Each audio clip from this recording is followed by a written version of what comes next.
Welcome to Laundromat News Today. I am America's most inconsistent news anchor, Jordan Berry, especially when it comes to the laundromat industry. But I am bringing you news from around the world, all things laundromat related. We've got a lot of stories to catch up on today, so let's jump into it with our weekly, or at least every time we do this episode, check-in of the Alliance Laundry Holding ticker.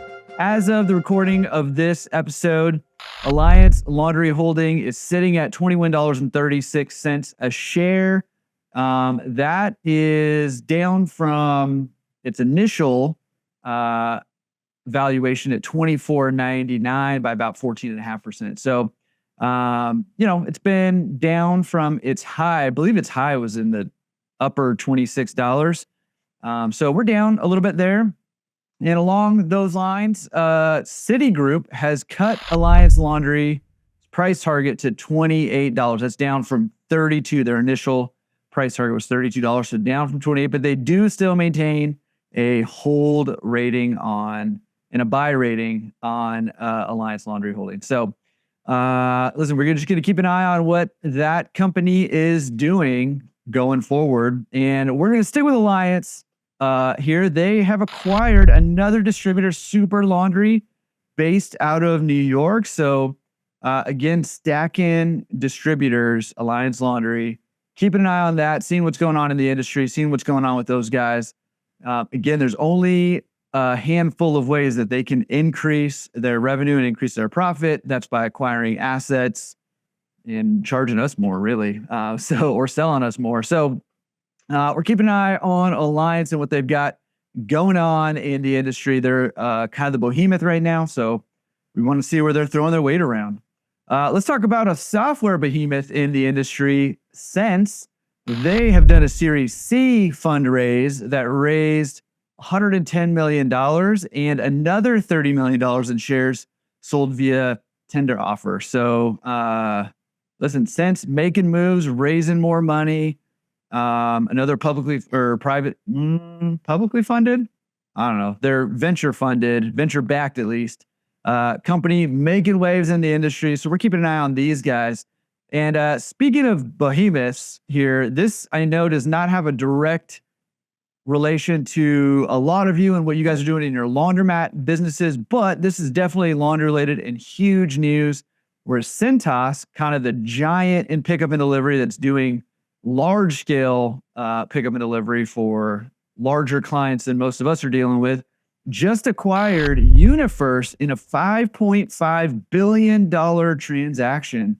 So these two massive companies have united, and again, it may not have a massive impact on your business, but we're keeping an eye on it. I know we are delving in our industry more and more into pickup and delivery. And again, most of us are not competing with Cintas or UniFirst on customers, but it is interesting to hear what's going on in our industry right now. And this seems to indicate that at least on the larger scale, pickup and delivery is not going anywhere.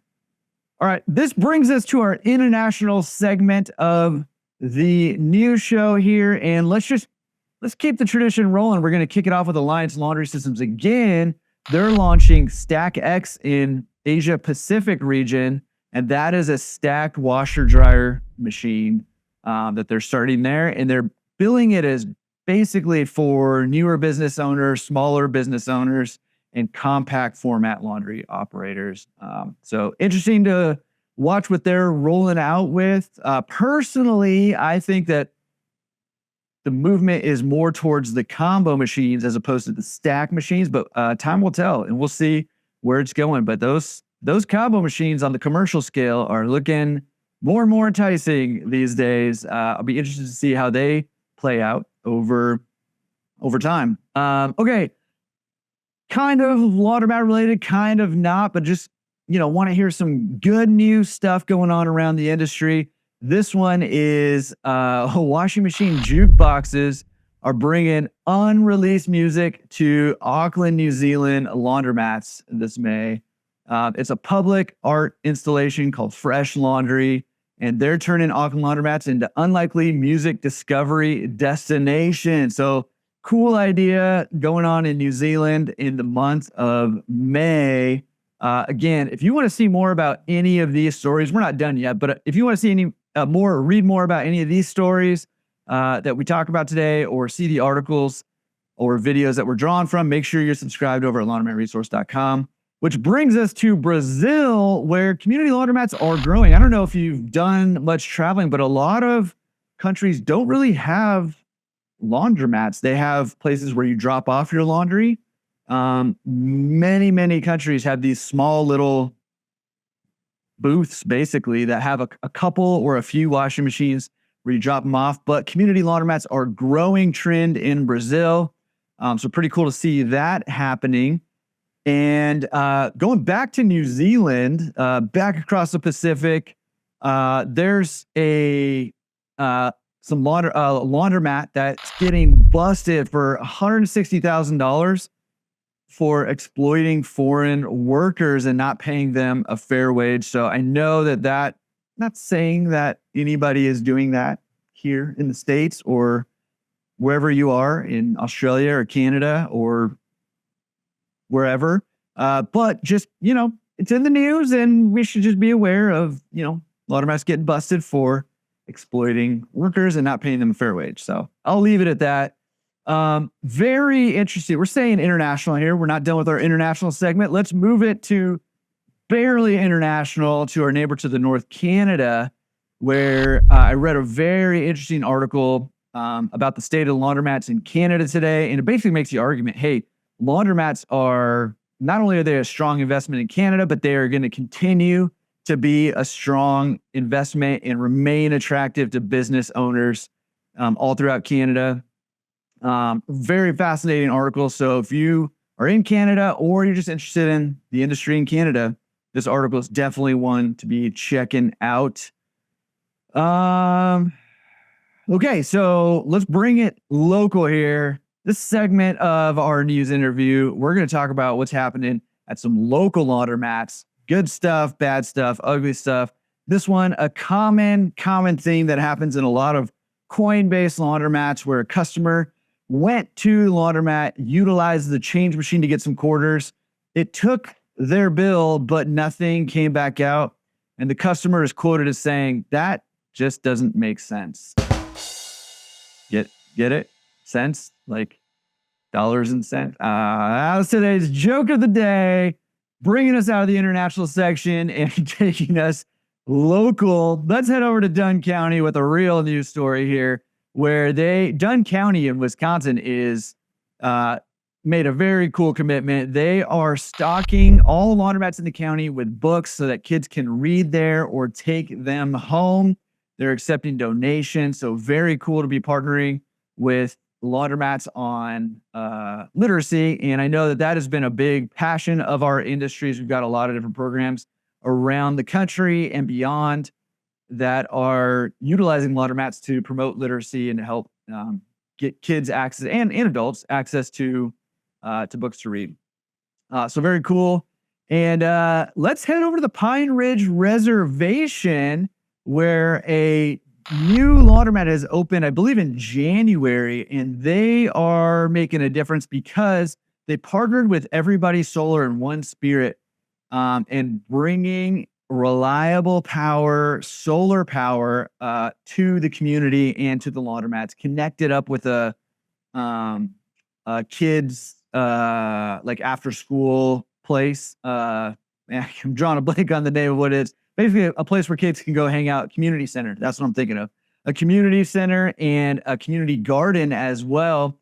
And obviously the laundromat is utilizing that solar power. Something cool that they did was they trained members of the community to help install this solar system. And they also are going to maintain the system. So empowering that community there. And the laundromat also is serving as a gathering point in times of emergency because they have the solar power. So in power outages and things like that, the laundromat is serving the community. So I'm always looking for cool ways that laundromats are serving their communities. I think it's a unique capability that we have as a community-based business to make a difference in our communities. And speaking of which, one laundromat owner in Chetwynd is yeah, in Chetwynd is making a difference this Easter by recognizing, hey, listen, sometimes holidays can be lonely for people. So what did this owner do? Well, uh, she is bringing in Miss Springer, Haley Springer, is bringing in bunnies for the Easter weekend for people to be able to come do their laundry and cuddle with some bunnies at the laundromat. And here's the names of the bunnies are Alaska, Pebbles, Pearl, and London.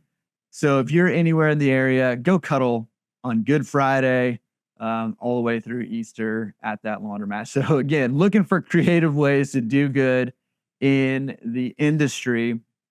And speaking of highlighting people doing cool stuff, I've got to shout out legend Alex Bloom, former podcast guest, who is making the news for bringing a brand new dry clean refresh system to let people prolong the life of their garments with less harsh cleaning on dry clean items, making a difference out there in Massachusetts. So Alex, congrats, dude. Always doing super cool stuff. And listen, man, if you're out there listening to this, we got to get you back on the podcast. It's been way too long. Got to get a catch up. And I haven't even spoke to you since Clean Show, I think. So we need to connect up. But congrats to you and kudos. Keep doing cool stuff. And listen, it was brought to my attention that I was featured in the Voyage Dallas News magazine. I'll link an article over there if you're interested in that. I'll just leave it at that. Threw it in there. And I want to give finally a huge shout out to Catherine Chaupin, who was voted or nominated, I should say, a 2026 40 under 40 honoree in Dutchess County. Catherine's done a lot of stuff with nonprofits and has opened a Pop-In Laundry, is what it's called, a laundromat called Pop-In Laundry, and is crushing it over there, getting recognized as a 40 under 40. It makes me a little sad that I no longer even qualify for that. But congrats to Catherine. Keep doing great things. And listen, if you've got news from around the industry, big or small, whether you're a company or maybe you're just a local laundromat, you want to share what's going on, shoot me an email at news@laundromatresource.com. We'll get you featured in the next rendition of Laundromat News Today. That wraps it up, and we'll see you at the next one.